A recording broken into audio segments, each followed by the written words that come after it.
what is an NFer? Oh man, an NFer it makes up about 15% of the population. NFers or intuitive feelers are the minority amongst us. And there's so many, we'll just scratch the surface a bit today, but there's so many things to talk about. Intuitive feelers are passionate. They're incredibly sensitive. They have a really high level of intuition. Their gut sense is usually the right thing to go with. They're super th a as they're super sensitive, they're also potentially very emotional at times as well. And so in fact, probably one of the biggest challenges for an effort in their life is emotion regulation, knowing how to ride the waves of passion in a way that's productive and not hurtful to oneself or others. Are you an NFer? I am an NFer, absolutely. In fact, more specifically, I'm an INFJ from the Myers-Briggs test. And many of you have taken the Myers-Briggs. Those of you who haven't, go to 16personalities.com or truity.com for a free evaluation in that arena. But basically, if you know that you're sensitive, if you know that you're heart driven, if you know that you're passionate, there's a good likelihood that you're an NFer. But I am an NFer, and that's a great story and somewhat challenging story at times as well. Because NFers are because we're the minority. I grew up in a small farming community, and there were many fantastic things about growing up in a small farm community. I learned tremendous values. There's that community, but I did not fit in. I was a square peg trying to fit into a round hole. I remember as a kid on the playground, I still have this memory. As a kid on the playground, I had this imaginative feeling that aliens had somehow dropped me off in this small community from a foreign planet, and how unfair it was for me that they would do that to me. Now, much later in life, I found and surrounded myself by other and really began to create my own tribe, which is part of what I can help you do as well. That was a really good example of a kind of a defining experience of an NFer. How many years have you been doing coaching, Dave? Oh my goodness. I've been doing psychotherapy. I was a psychotherapist for 36 years, a very long time. I got certified as a professional coach in 2004. About 17 years, 18 years or so in the coaching arena, and now just primarily do coaching.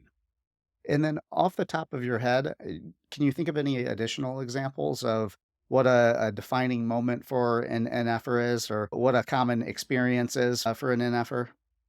It's interesting that, yeah, the very first thing that comes to mind is my very first year in private practice after graduate school. I did an intake on a young man. He was older than me at the time. I was a fairly young and new therapy professional, and he was a banker. In fact, he was a banking president, very, very successful in his life. But he was anxious. He was depressed. He felt empty, and that his life really didn't have purpose. And it was really a fantastic journey of discovery as I got to know him, and I don't recall whether or not we had him take the Myers-Briggs or not, but he began to tell stories about being a kid and loving to read, but specifically loving to read poetry. And he liked old things. He just was drawn to vintage kinds of things.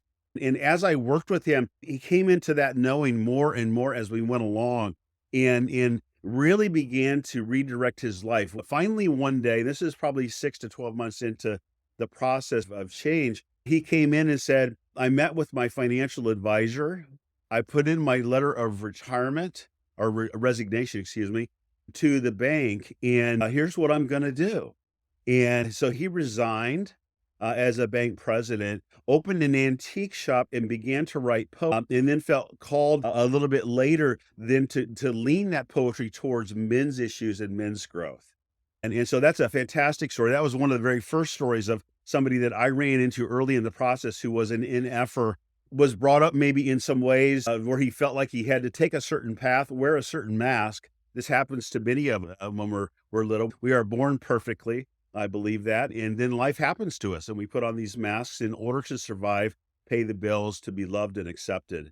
And he did exactly what he thought he should do in his life. And then later came to realize, I think he was probably in his 30s when I met him, that it was really not the right path for him. And as he began to get in touch with his heart and the passion that he really had, he made a huge transformation that was just beautiful.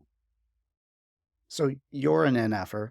You met somebody right out of the gates that was an NFer. How many people have you met over the course of your career that you would fall into that category? And maybe what percentage of the population that comes to see you do you feel like fits that personality type? Well, that's an interesting question because we're only 15% of the population. Um, NFers have a tendency to be seekers. We have a tendency to want to have strong purpose in our life, be driven by purpose. And when we don't have that, we're really pretty unhappy. Sometimes we can fall into anxiety and depression, like I mentioned with the other gentleman.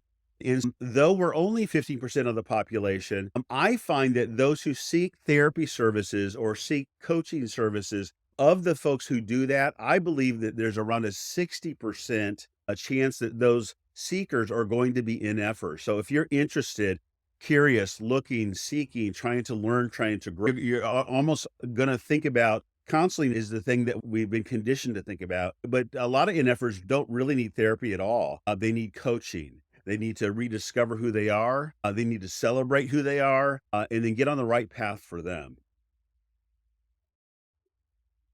So you've touched on this already, but I want to ask it more directly. So maybe this might prime something else to come up. What type of challenges do NFers usually experience? And can you think any challenges and triumphs that NFer in the past has experienced?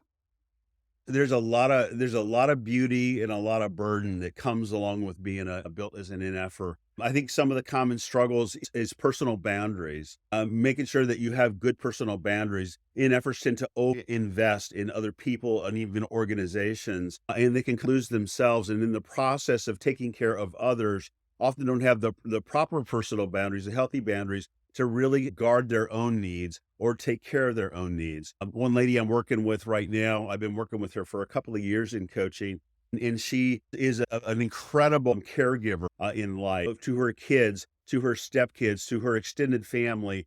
To her family, folks have come to rely on her and lean on her way too much. Instead of having the 911 call programmed into their phone, we'll call her Pam. It's the Pam call, and so Pam got burned out, overwhelmed, and just got toasty with that kind of role in her life. So that's a big area for in efforts where they can get stuck, they get overcommitted, they can get burned out, and they don't to meet their own needs. She's got a fantastic success story that I might be able to tell a little bit later. I'm curious about, I know that you're a big person, you're somebody that believes in alignment. And there's a whole model that we'll get into, the harmony model that we'll probably get into in another episode. But just for now, I'm curious about aligning one's actions with their values and what it's like for an effort to live not in congruence, so not in alignment, having their actions be out of alignment with their values. Is that something Yes. that you see a lot? And what's that experience like for people? I see folks on 2 sides of an equation, really. I see folks that have maybe a little bit better awareness about who they are and how they're built, and wanting to really get into gear, get aligned with those values and begin to put them into action. And then I see other folks who were born as NFers, like I mentioned earlier, but then life happened to them, and they began to learn skill sets, and put on other masks to be able to survive in life and get their needs met. And so a lot of those folks will come seeking, and they're simply confused, maybe a lack of awareness. They have honed skills that maybe have made them successful, but they're not following their true values. An example of that, I have a lady who's executive director at United Way, and she had been known for her efficiency, her mathematical skills, her financial ability, some of those kinds of things. And when she did her first personality or her strength profile, it mirrored those skill sets. And when we went over that, that is really not who I am. I don't like the results of this. It doesn't seem to really be an accurate reflection. And so I asked her, so what would be a better reflection of who you are and what you're about in your work? She said a few things. We continue to do coaching through some self-discovery tools, through some child of origin talk, getting a sense of where she came from and how she'd been conditioned or trained. And then about 5 or 6 coaching sessions later, she retook the strengths assessment, and what came back was heart driven, highly intuitive, big picture thinker, strategic thinker, innovative thinker. And when we went over those results, she said, "You know what? Now I feel like I'm in alignment." She goes, "That I really resonate with the results of this last strengths assessment." And then we began to be playful about how she could take some of those core abilities, some of those core values that she has, and begin to live them both at home as well as with her work and leadership.